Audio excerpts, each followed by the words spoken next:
Existen dos tipos de políticos: los que saben llegar y los que caen en el intento. Para mantenerse hay que tirarle lo más alto, y lo más alto es la silla del águila.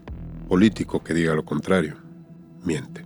Esta es la historia de cómo llegué al poder en Un extraño enemigo, temporada 1. Una serie inspirada en hechos reales. El 68 fue un año de preparativos olímpicos, pero sobre todo de agitación social y golpeteos políticos. Nos encontramos en el último tercio del sexenio del presidente Gustavo Díaz Ordaz y en pleno esplendor de nuestro partido como máxima fuerza política del país. ¿Quién diría que un golpe dirigido a la Dirección Nacional de Seguridad, en aquel México, una agencia dependiente de la Secretaría de Gobernación, dirigida por Barrientos, comenzaría el armado del rompecabezas que me llevó a la silla más deseada? Tiempo después, me enteré que la fuga de Genaro Vázquez, un líder guerrillero conflictivo en ese entonces, fue orquestada por Alfonso Corona del Rosal, regente del todavía Distrito Federal, para señalar la incompetencia a la DNS y, por supuesto, a mi persona como secretario de Gobernación. La grilla entre tapados hacia la sucesión presidencial había comenzado. Había que estar a la altura, y a pocos meses de los Juegos Olímpicos, el DF necesitaba un poco de caos para desestabilizar a Corona del Rosal. Una explosión en las obras del metro por aquí, una revuelta montada que pasó a disturbio entre supuestos estudiantes del Politécnico y la UNAM por allá. La mecha se había encendido. Aunque aún hacía falta un conflicto con la presencia de granaderos para escalar la situación. La agitación de porros y delincuentes, así como el enojo guiado de aquella generación de estudiantes que nos querían decir cómo gobernar el país, era perfecto para provocar un incendio en la capital. Mientras Corona se ponía recio, yo mantenía la calma. Del caos se encargaba Barrientos. Sus técnicas de inteligencia y ejecución se las dejó él. Nunca supe nada y tampoco quise enterarme.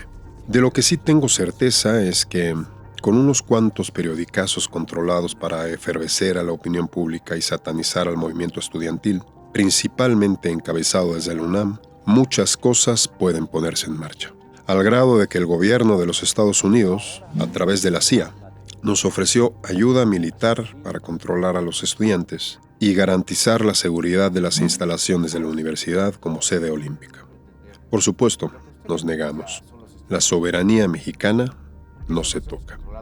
Y cuando parecía que un encuentro entre el rector de la UNAM, Javier Barros Sierra, y el presidente Díaz Ordaz dictaba el inicio de la pacificación entre gobierno y estudiantes, solo bastó un nuevo revulsivo para escandalizar a la prensa extranjera, ya en ese entonces muy pendiente de la seguridad de la Olimpiada y, por supuesto, de la situación incontrolable del país.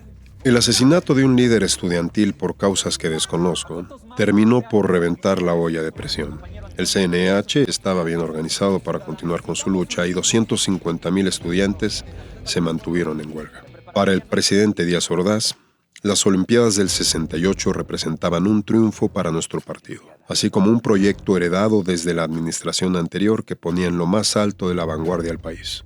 Nada detendría su mayor bandera del sexenio. Por eso no le tembló la mano cuando dio la orden de sacar a granaderos y meter al ejército a la zona estudiantil de San Ildefonso. Con todo iba a su caso, aquella madrugada del 30 de julio, muy alentado por el regente Corona del Rosal. Yo solo miraba, calladito, casi desde las sombras esperando mi momento. Mientras ellos buscaban guerra, mi postura fue la del diálogo y la conciliación.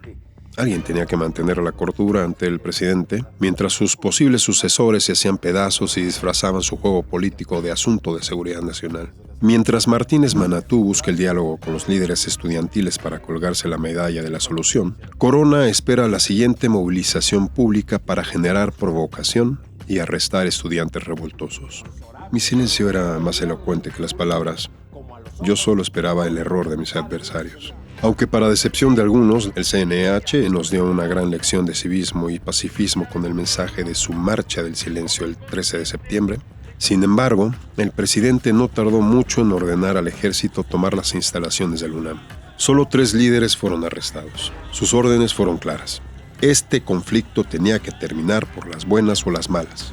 A 10 días de la inauguración de las Olimpiadas, el país tenía que estar en paz. Corona del Rosal, muy alineado con Marcelino García Barragán, secretario de la Defensa del sexenio, insistió en la ruta militar. El presidente Díaz Ordaz confió en su gabinete y el 1 de octubre se autoriza un operativo para terminar de una vez por todas con el conflicto estudiantil. Yo solo apruebo la estrategia del regente y del procurador. Las cosas ya caerán por su propio peso. Sobra decir que a estas alturas Martínez Manatú quedó fuera de la jugada. Llega el 2 de octubre y con él lo inevitable. Durante el mitin del CNH en la Plaza de las Tres Culturas, un helicóptero sobrevoló el área y lanzó luces de bengala. Para este momento, nuestras fuerzas militares ya habían delimitado la zona y agentes del Batallón Olimpia, vestidos de civiles, se habían colado en la multitud de estudiantes. Poco tiempo después se registraron disparos de francotiradores en contra del ejército. Civiles, policías y militares corrían entre balas y cuerpos caídos. Fue lamentable para la historia del país. En la política existen dos tipos de versiones, pero desde mi cargo como secretario de Gobernación durante aquel sexenio, les contaré la versión oficial. Los reportes indicaron que los disparos vinieron de los estudiantes, lo que provocó el intercambio de fuego. Al final solo se registraron 30 fallecidos. El problema se había resuelto de raíz. Los líderes del CNH fueron arrestados y el gobierno garantizaba la paz absoluta durante los Juegos Olímpicos. Pasada la tormenta, las piezas se acomodaron a mi favor. Díaz Ordaz reconoció mi lealtad y en septiembre de 1970 me colgaron la banda presidencial. Pero si algo te puedo decir del 68 es que nunca se trató de un asunto de seguridad, solo de una carrera política hacia la sucesión presidencial. Lo único que importa es pisar a quien se tenga que pisar y los secretos se van a la tumba. Por supuesto, la historia no se termina aquí. Un extraño enemigo en Prime Video.